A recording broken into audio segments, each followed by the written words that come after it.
Bom dia, a paz do Senhor, mas grato em primeiro lugar ao Senhor nosso Deus por essa oportunidade ímpar. Amados, vamos partilhar um pouco da palavra de Deus e eu queria pedir permissão a todos e convidá-los também a abrir a sua Bíblia, se você puder. No Evangelho segundo escreveu São Mateus, no capítulo 7, do verso 24 ao verso 27. Diz assim as Santas Escrituras: Todo aquele, pois, que ouve estas minhas palavras e as pratica, será comparado a um homem prudente que edificou a sua casa sobre a rocha. E caiu a chuva, transbordaram os rios, sopraram os ventos e deram com ímpeto contra aquela casa, que não caiu, porque fora edificada sobre a rocha. E todo aquele que ouve estas minhas palavras e não as pratica, será comparado a um homem insensato que edificou a sua casa sobre a areia. E caiu a chuva, transbordaram os rios, sopraram os ventos e deram com ímpeto contra aquela casa, e ela desabou, sendo grande a sua ruína. Aleluia! Glória a Deus! Se fôssemos dar um título nessa ministração de hoje, seria Edificando um Lar. Estamos em pleno século XXI, na pós-modernidade, na nova era, onde valores dos relacionamentos dos casais estão sendo esquecidos. A infiltração de uma nova cultura, a cultura do tudo pode, do tudo que é normal, da independência, de uma cultura que às vezes o compromisso não é aquilo que realmente deveria ser ou não como deveria ser. Os valores individuais estão sendo esquecidos e há muita individualização. Os casais hoje vivem de uma forma geral. Sabemos que em toda regra há exceção. Mas de uma forma geral, os casais vivem o sobressalto da infidelidade. As redes sociais estão cheias, recheadas de coisas boas e coisas ruins. Surgiram muitas seitas e heresias. Surgem muitos ensinadores que às vezes deixam a palavra de Deus fora do contexto. Esse texto que nós lemos, o Senhor está falando que você precisa ouvi-lo. E o sentido aqui é ouvir e praticar.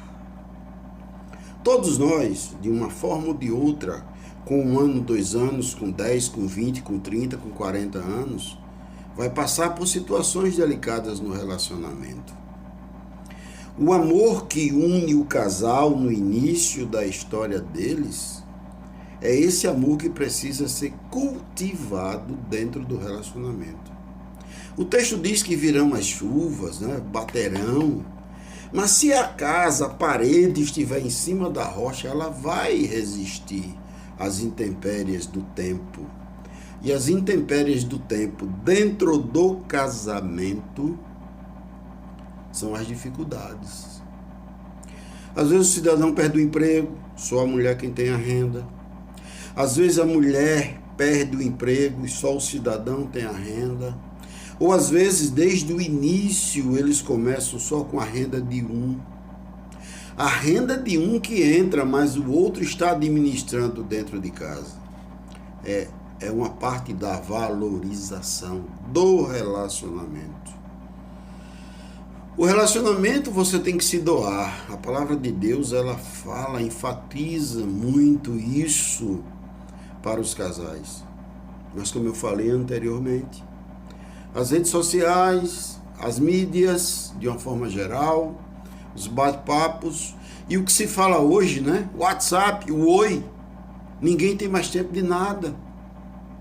Ah, eu vou mandar um WhatsApp, eu vou mandar um oi para alguém, porque não tem tempo de sentar e lembrar do compromisso que foi feito há algum tempo atrás.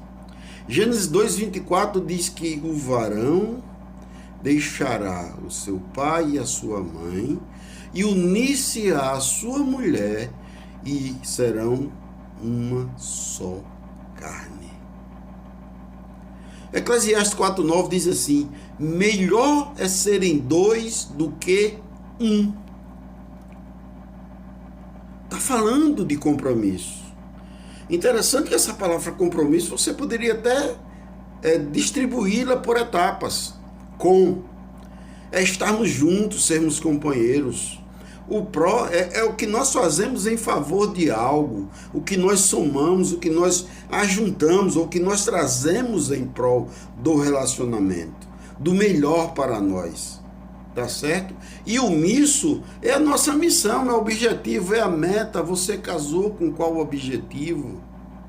É criar seus filhos para quê? Como? Como você irá formá-los?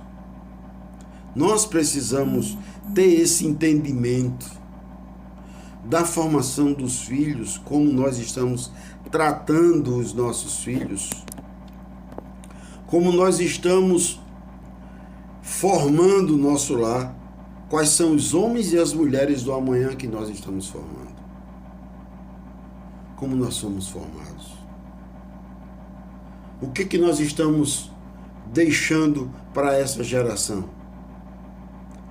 Qual é o testemunho que nós estamos dando como família, quando nós somos chamados de crentes, ou até mesmo católicos? Eu não faço diferença, eu não tenho meu dedo para apontar. Deus me deu isso, eu precisei levar algumas puxões de orelhas de Papai do Céu para entender. Eu defendo que lá no céu não tem tabuleta de igreja. Já falei isso de púlpito, onde eu dirigia, onde eu já preguei. Não tem. Então Deus seleciona, Ele busca, Ele nos dá a opção de viver um relacionamento que traga testemunho para o mundo. Nós somos sal da terra. O nosso comportamento fará diferença na vida daqui e dali.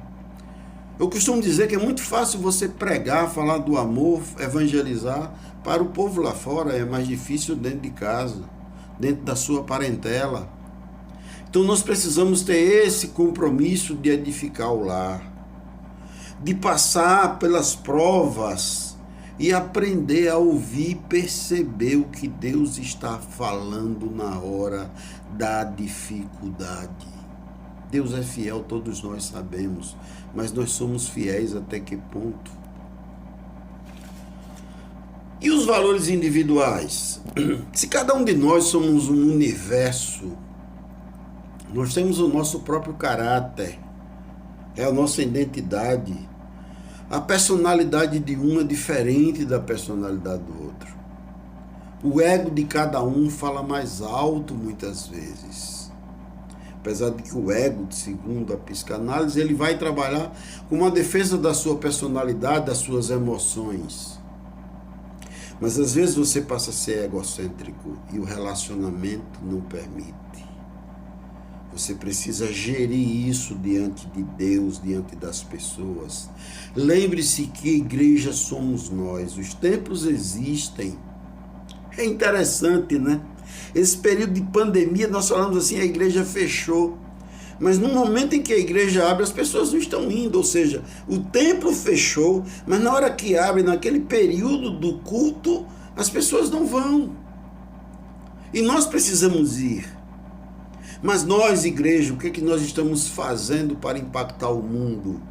O que se refere à família. Como nós estamos trabalhando família. Como é que nós estamos nos portando? Né? Tem uma frasezinha que eu queria que você guardasse. O relacionamento é feito, é fortalecido quando a dedicação é mútua. quando a dedicação é desprovida de ambição, ou quando o relacionamento é desprovido de ambição, de individualismo, e é baseado no amor de Cristo. A linguagem hoje é individual. Ah, porque a mulher precisa trabalhar e ter a renda dela. Ah, porque o homem precisa trabalhar e ter a renda. Um precisa depender do outro. Mas, gente, nós casamos, nos unimos, somos uma só carne. É muito bom que sua esposa trabalhe e ganhe muito bem. É muito bom que ela estude, se forme e seja uma formação de sucesso. É muito bom que você, meu irmão, meu amigo, também se forme e tenha um bom sustento do que você sonhou, do que vocês sonharam. Mas esse respeito é mútuo, sabe por quê? A tempestade vem, ela vai bater, ela vai bater. A tempestade bate todos os dias na porta do justo e do injusto. A diferença é que nós já estamos prestando conta imediatamente ao Senhor do que nós estamos fazendo e como estamos vivendo. Nós precisamos todos os dias ter no nosso dia a dia o reconhecimento dos erros. Isso é primário. Eu preciso entender que eu errei. Eu preciso confessar que eu errei. Olha, eu reconheci, eu estou errado nessa situação. Nós temos uma formação machista. Nós do Nordeste, em particular, sertaneja. O homem manda. Nós precisamos aprender a compartilhar. É melhor serem dois do que um. O caráter, a personalidade de um é diferente do outro e eles precisam se encaixar. É o côncavo e o convexo do dia a dia. Como nós nos encaixamos no nosso relacionamento. Por favor, me perdoe, mas às vezes é tão difícil você falar perdão. O mundo te diz, ei, peça desculpas. É o corriqueiro, é o dia a dia. Mas o perdão, ele libera. Ele tira o peso da tua vida para com o teu cônjuge. Quantos casais já se degradaram por falta de perdão? Quantos casais que você conhece, você que está nos ouvindo, que você conhece, que sempre é uma rusga, mas é porque não foi pedido perdão lá atrás. Isso vai gerando um entulho, vai entulhando lá dentro. Isaac, ele disse que ia para o Egito, né? Aí Deus fala assim para ele, não, meu filho, vá lá para o vale de Gerar. Deus manda Isaac ir para onde? Para o vale de Gerar. Essa palavra te diz alguma coisa? Gerar relacionamento sadio. E quando ele chega lá, ele encontra os poços que o pai dele cavou. E ele teve que desentulhar os poços. Mas é no último poço que ele se encontra verdadeiramente com Deus. Poço da promessa. Isso é tema de outra pregação. Só que o Espírito Santo me direcionou para falar isso agora. Não está no script. Porém, é para que nós venhamos a entender que quando nós começamos a falar, a fazer o mínimo, permita-me usar uma expressão corriqueira, o feijão com arroz. Me perdoe. Eu te amo. Olha, eu errei. E outras situações do dia a dia, você consegue corrigir os erros. E isso é crescer. Anota essa frase. Crescer dói. Crescer dói. E não é pouco, não é muito. Porque nós precisamos abrir mão do que nós somos. Cavar na areia é mais fácil do que na pedra. Cavar num lugar fofo é mais fácil do que na pedra. Mas é quando você consolida o teu relacionamento com oração, quando você rega o teu leito, quando você cobre a tua esposa em oração e quando a sua esposa te cobre em oração. Você entende o que é cobertura? É cobertura mútua do dia a dia, meu irmão. É o perdão, é a declaração do amor. É você estar de mão dadas na rua, mas não pode ser um ato automático. Isso tem que ser natural. Romanos 12:3 diz assim: porque pela graça que me foi dada, digo a cada um dentre vós, que não pense de si mesmo além do que convém. Antes pense com moderação, segundo a medida da fé que Deus repartiu a cada um. Antes pense com moderação. Não pense de si mesmo além do que convém. Nenhum dos dois é melhor do que o outro. Independentemente se num relacionamento um tem uma formação secular, um pós-graduado e o outro não te faz melhor. Anote aí para você ver depois, Provérbio 3 e 4. Salmos 85, 10 e 11. Vamos encerrar. Eu queria só mais um tempinho para a gente falar um pouquinho sobre fidelidade conjugal. Sem fidelidade, o casamento desaba. As estruturas do matrimônio não foram preparadas para suportar o peso da infidelidade, cujos efeitos sobre toda a família é devastador. O meio em que vivemos é uma atmosfera que leva ao entendimento que infidelidade hoje é normal. Mas diante de Deus não é. Diante de Deus não é. Nós precisamos entender isso. O compromisso da aliança do casamento não é um meio compromisso, não é metade. Ele é total, ele é 100%. Certo? Jesus, ele é parte da nossa aliança, assim como ele fez uma aliança conosco. Precisamos valorizar a individualidade. Precisamos honrar no dia a dia, por maior que seja o desafio, o nosso compromisso. Mas a fidelidade conjugal, ela precisa ser honrada. Hebreus 13:4, ele diz assim: venerado seja entre todos o matrimônio e o leito sem mácula, porém aos que se dão à prostituição e aos adúlteros Deus os julgará. Venerado seja entre todos o matrimônio e o leito sem mácula. Essa palavra mácula, leito sem mácula, leva ao entendimento do ato total, ok? Sede todos de um mesmo sentimento, compassivos, amando os irmãos, entreinavelmente misericordiosos e afáveis. 1 Pedro 3:8. Efésios 5:21 diz assim: sujeitando-vos uns aos outros no temor de Deus. Amados, que o Senhor vos abençoe, que o seu casamento possa prosperar, transforme a sua casa em um lar, edifique-a sobre a rocha que é Jesus. Ouça o que Deus tem falado para você. Apenas não escute, apenas ouça. Deixe entrar dentro do teu coração. Medite em Eclesiastes 9:9. A paz do Senhor Jesus Cristo. Que o Senhor vos abençoe grandemente.